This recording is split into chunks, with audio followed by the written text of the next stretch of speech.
Follow us on Facebook at Off Script with Super E Podcast. Also follow us on Twitter at offscriptpod_1.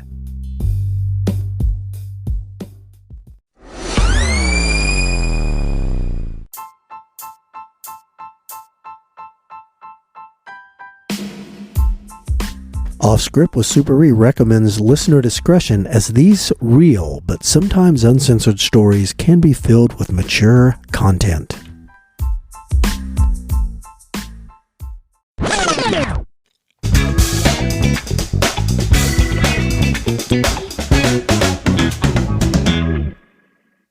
Good morning, listeners. It's A-Train. I am here talking with the star of our show, Super E. Super E, how are you, buddy? Doing good. Everybody have a happy Mother's Day. I hope everybody's telling the mothers how much they love them and absolutely. And you know appreciate them. Super E, I'm going to tell you happy Mother's Day because I know in the past you've been called a mother. I know Yes. you have. Yes, numerous times. There was not a tone of affection in that either. When they would say Exactly. It was usually followed by two more Yes. syllables. Yes. Mother, exactly. beep, beep. Yes. And then there was a hand gesture with one finger heading towards the sky. Yes, which does not mean you're number one. Yeah, exactly.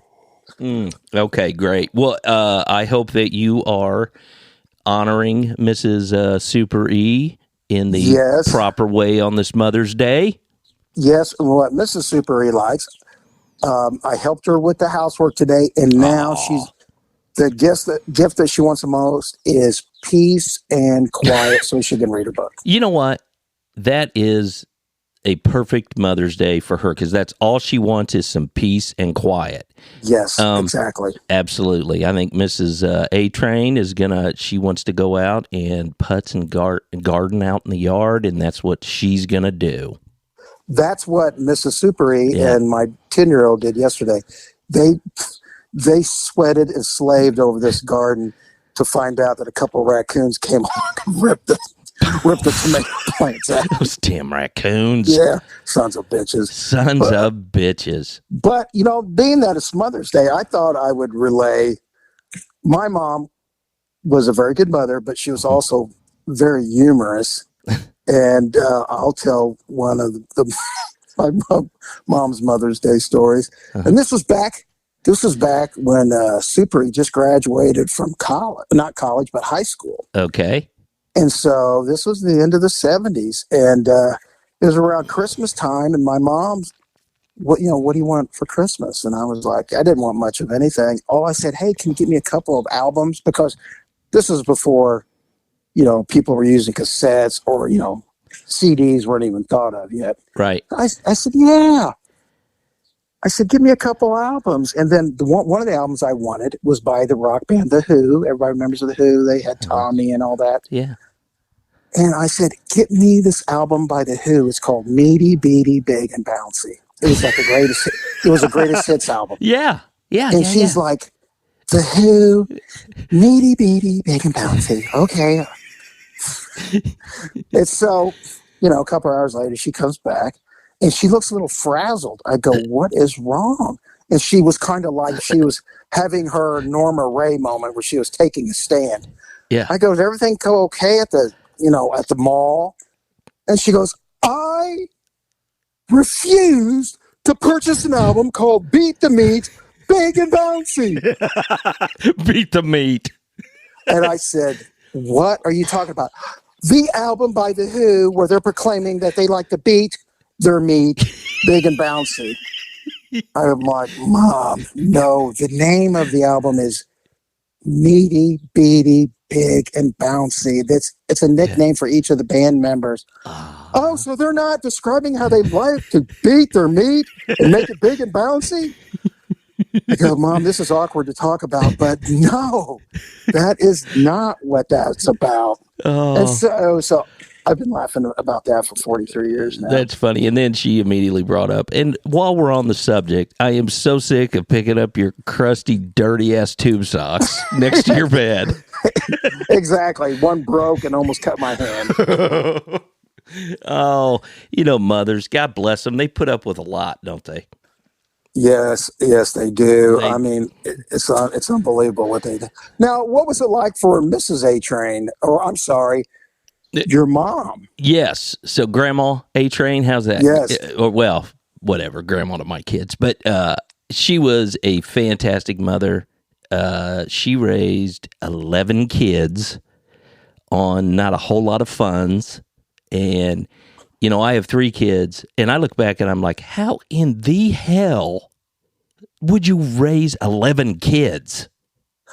My question is, how does she survive giving birth to 11 kids? Yeah, and I'll tell you what, she just passed a few years ago. She lived to be 93. Bless her. That woman could run circles around us. I mean, up until up until the day she passed, she was an active little broad, and I miss her. I miss her. Oh, now, okay, you had 10 brothers and sisters. Yeah. What was the age range? You were the youngest, right? Right. So there was like a 17-year span between the first and the last. So yeah, she was busy just popping kids out. Your dad must have been. Oh my God. Yeah, he was a horny bastard. I was gonna say, he had so much energy. Oh, So Jesus. yeah, no, she was a fantastic mother and even a better grandmother. I mean, her with my kids, man, the best. I miss her. Well, you know what? That kind of makes me segue. Now, my mom had 3 sisters, and they all talked about their mother. They all called her mother, which was all our kids' grandmothers. And the thing about my mom's mom and my grandmother was, on my mom's side, she was a little prickly. And here's the thing, she completely ignored most of her grandchildren, except for she doted on like one grandchild and focused in on them. Mm-hmm. And that made a little, little bit of hostility because we're just kids and we didn't understand. Little tension. Yes, a little tension. And then, of course, my dad and the rest of my uncles, they despised her because she would like to just move in. I'm not talking tales about it. She'd like to move in and just live with one of her daughters. Okay. And she was kind of like, she would move in and, kids would be tossed out of their beds, sleeping on the couch. She would eat all the food and basically wouldn't pay for anything. And then she would go over to the one relative's house and focusing to give them all this money, blah, blah, blah. So things were a little acrimonious. But my grandmother, she lived to be like 96 or 97. Okay. So even though, I found her, everybody found her irritating, I still, when she passed away for my mom, I was going to the funeral because some of the grandkids did not go. A couple of them are there with me to pay their respects. Mm-hmm. But I understand why the others didn't go. But I remember I was sitting there with my mom and my aunts were unbelievable control freaks. And we didn't need any encyclopedias in the houses because they knew everything. Now, are you going to get in trouble if the aunts listen to this? I don't think so. Okay. And so, anyways, there were such control freaks at the funeral. They would not let the people at the funeral home, do my grandmother's makeup. Oh. They had to do. We got to do the makeup. We got to do the hair. And I'm like, you didn't let the professionals? She goes, no, me and your aunts did it. Wow. So I get to the funeral home. I go, is that Grandma or David Bowie? I'm like, what did you guys do? Oh, God. They had the real thick blue eyeshadow on. Ziggy. And so, okay. And then my mom, she had to write the eulogy. And it was a little bit of an embellishment. And it was so sugar-coated, everybody needed an insulin shot afterwards. And and the minister who was reading it, he had no idea who my grandmother was. So he's reading it, and he's putting all this thought and soul. And, my mom wrote like, they called her mother. Mother never disciplined us. She only used her gentle words to correct us if we did anything wrong. That's what I remember about Mother was her sweetness and kindness. And I'm thinking, you know what? There seems to be a little bit of, rose-colored glasses here. I was thinking, well, I guess I guess we'll let it go at that. And then I was thinking, which is kind of selfish of me, this is the most boring funeral ever. How long is this going to take? Like, I wanted to be entertained, like there's a floor show. Right. Yeah, When's the but I was band entertained. start? I was like, oh my God, this is so boring. I can't stay awake any longer. This is murder. This can't get any worse. But I was wrong, but it got way more entertaining. Okay. Some people might thought it was because when the minister goes, well, I'm done. Now, would anybody else like to add to about how sweet and kind Grandma was? Oh, that's a mistake. One of my cousins gets up, and she was the middle of my Uncle Louie's kids, and she was kind of like the Jan Brady. You know, she was like the middle child, and she got picked on because the oldest, my cousin, she looked like she was beautiful, looked like Cinderella. And then my cousin, his name was Stevie. He was a rascal and mean as shit. And so she had to deal being with those kids. But so she gets up, the cousin that looked like Jan Brady, or was like Jan Brady, she gets up, she goes, I'd like to say a few words about Grandma. And I'm like, oh God, here we go. It's about to get worse. It's about to get worse. No, I was wrong. I was way wrong. It was about to get 1,000 times more awesome. So my mom goes, oh, she's going to talk about how sweet Grandma was. My cousin gets up and she goes, I remember one time when Grandma was babysitting us. My brother, who was so mean to me, him and his friends, the Honeycuts, and I remember the Honeycuts, they were a bunch of bastards. God, we're saying names. Okay. Yeah, well, you can bleep it out. Whatever. Who gives a shit? She goes, my brother was calling me names. He was calling me ugly, and it was hurting my feelings, and I was about to cry.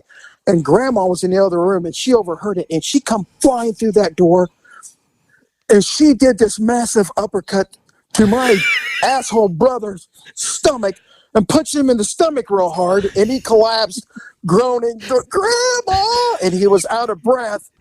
And Grandma said, don't you ever call your sister ugly again. I'll knock you out.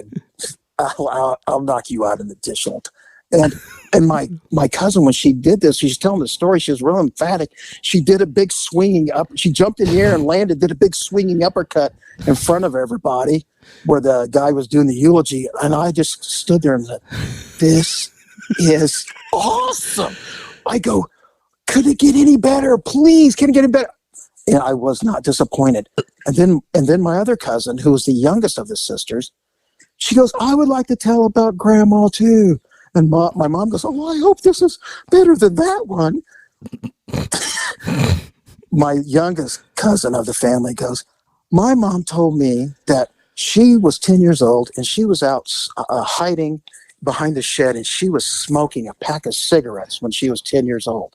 Okay. And she was hiding so Grandma wouldn't find her. Well, Grandma knew something was up. She ran around behind that shed and caught my mom smoking cigarettes when she was 10.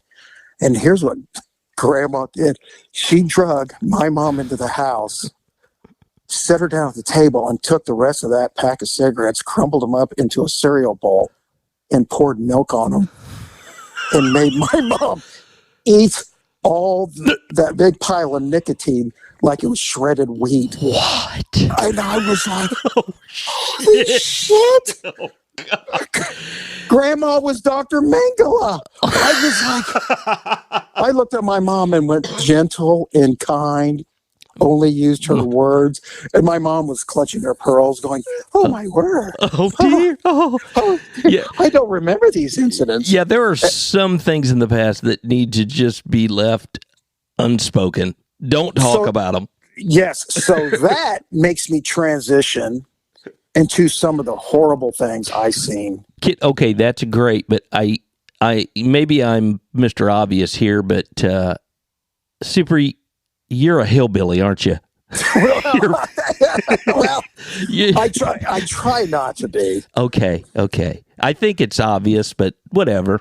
And exactly. But that was one of the greatest moments of awesomeness that I've ever seen, which leads me into transition of there's mothers that even did worse things than that. Okay.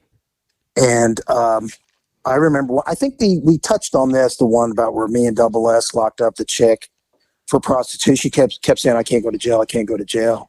Yeah. Why not? Well, who's got my? Who's going to look after my daughter? Where's your daughter at? Well, my 12-year-old daughter. She needs to be. Well, where's she at? She goes, well, I don't know. Well, how can we go find her? She goes, well, I don't know, but if you go ask the drug dealer Pop Tart, he knows where she is. And we say, get your ass in the van. And then, nobody could find her. I think she might have been lying. But if that was one of the horrible examples of mother's care. Yeah. So, okay, she didn't know where her daughter was, and it ended up her 12-year-old daughter was with Pop Tart. Yes, her Pop Tart, the drug dealer. Oh, God. Yeah, that's not Mother of the Year stuff right there. That definitely is not Mother of the Year. Yeah. And here's just another quick one. One time there was this girl that was she was on the street all the time, and she was telling me a story about her how she grew up. She was like 14 or 15. Her parents were drug addicts, and her mother would let some pimply-faced, creepy guy that sold pills take her out on dates. Now, he was like in his 20s. And how old was the daughter? It's like 14 or 15. Oh, God. And to trade for, like, pills. Yeah. And I was like, oh, my God. And, that's horrible. But I think I got the mega, we can't believe this happened, that a mother would do this. Okay. There was a chick that used to work the hot dog stand, and she was unbelievably ugly. You know how you have the evolution of man from like a rat to a gorilla? Uh-huh. She was a few steps behind the gorillas. She looked, if she came out of a swimming pool, it looked like she should have seaweed hanging off her, like the creature from the Black Lagoon. She had arm hair. She had arm hair that hung down off her arm, and she was like about 200 pounds. Give her a big club, and she would be out hunting T-Rexes. And her teeth, oh my God, her teeth looked like a train derailment in her mouth. And I was like, oh, how does she make any money? And come to find out, she had a sugar daddy in Kentucky that gave her $35,000 cash. Well, that's big money. It lasted about a week. Yeah. And then she had to go back to work in the street. But she had a child that was like 2 or 3 months old, and she was living in one of them crummy apartments there on the hot dog stand. Mm-hmm. Well, one of my partners, he went out and had locked her up for prostitution. She was working the street. And again, she did the same thing about the woman about Pop Tart. She was like, I can't go to jail. And he's like, why? Well, I've got an infant child, and I've it's got to be taken care of. And he's like, well, where is she right now? Well, I've got somebody babysitting her, but they can't do it the whole time, so I can't go to jail. So he's like, well, let's go check on your infant child. Let's go see what's going on. So he gets out and goes up into this sleazy ass cheap apartment on the hot dog stand. He goes up there and he goes into her apartment, and he sees laying on a bed a 3-month-old infant, and laying next to the infant was this dirty, smelly, drunken, homeless guy. Was sleeping next to the child. So he automatically grabs the guy because he thinks the guy broke in. Right. And was, going to do something really weird with this child, this infant. He grabs him and goes, what in the hell are you doing in here?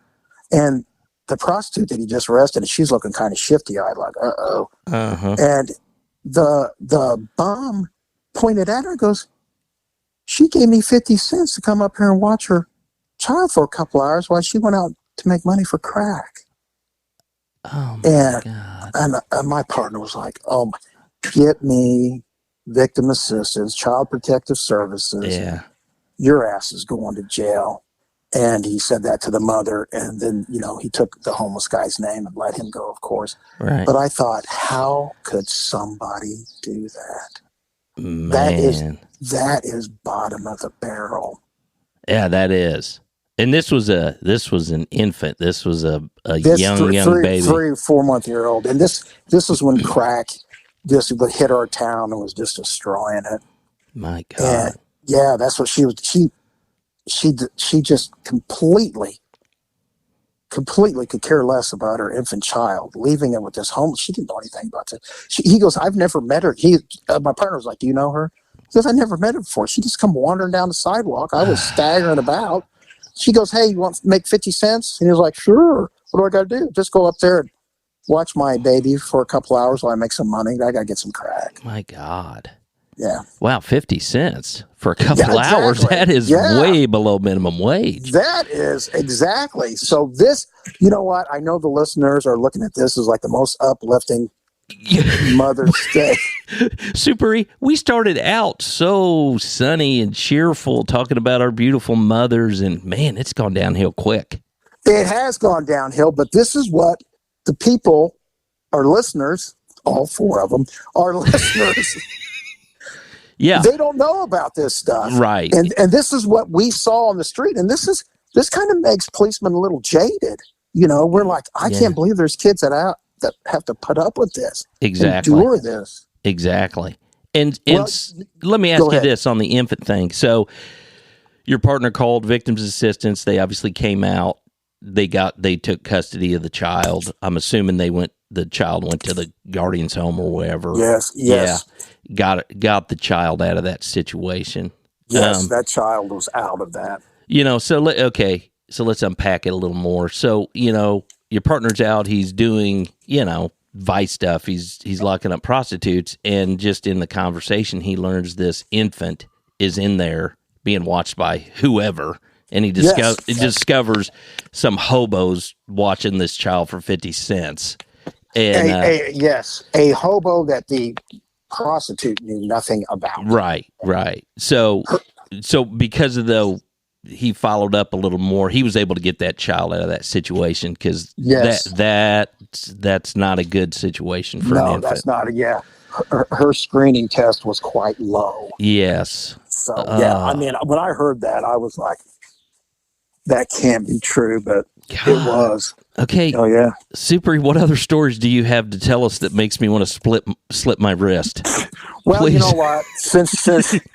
Since we went to the bottom of the barrel of despair, let's leave this quick hitter episode with a little bit of an uplifting thing. Okay. Of my beautiful wife, her father, who the more we found out about him, the more me and Double S idolized him, because he would do and say things that made us laugh, the stories we heard about him. And this is a Mother's Day story I'm going to end on. Okay. My wife recalls one Mother's Day when her and her 2 sisters were giving their mom their Mother's Day cards that they made, you know, crayons and stuff. Mm-hmm. And they handed it, and then she said the father had been gone, and the mother was going, now your father probably forgot it's Mother's Day. That's just like him to forget it's Mother's Day. Well, boom, who comes into the house but her husband, my wife's wonderful father. And he looked at his wife, and he was carrying a set of bongos with a price tag. And my wife said he just tossed the bongos to his wife and goes, "Happy Mother's Day." And my mother-in-law was looking at the bongos, and on the price tag it said 50 cents. He went to a garage sale and got her a set of bongos for Mother's Day that cost 50 cents. And I was like, oh my God, that is the best Mother's Day story. So heartwarming. You know, my God. Nothing says Mother's Day like a set of garage sale bongos. So what you're saying is the babysitting money he earned, the 50 cents, he bought some bongos. Yes, exactly. Well, okay. My wife's father had nothing to do. All right, I'm just kidding. But is that not a coincidence? Oh yeah, the 2 segued of the 50 cent thing. It is. Oh my God. Yeah, we're gonna leave the listeners with that uplifting tale of Mother's Day. Right. So all you guys out there, you know, that think you have in the past bought a lame Mother's Day present for your wife, Yeah, no, you're okay because you didn't buy her any bongos. From a garage sale. Right. Now I have one follow-up question. Okay, you had referenced the drug dealer named Pop-Tart. Yes. Okay, now is he any relation to President Biden's friend Corn Pop? I think he might be distant cousin. Okay. Because President Biden talks about Corn Pop a lot, doesn't he?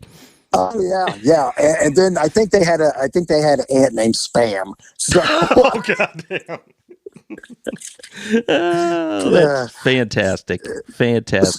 So that's the end of the podcast with that. Yes, we are completely done. We'll be going off the air. But no, I do want to say this to all you wonderful mothers out there listening. There's probably one or two of you. I want to say Happy Mother's Day to you, and being a mother is the greatest thing in the world, and you guys do the hardest job ever, and we appreciate it. And Happy Mother's Day. Happy Mother's Day to all your mothers out there. Okay. All right. We're going to call this quits. Thanks, everybody. Right. See ya. See ya. Bye.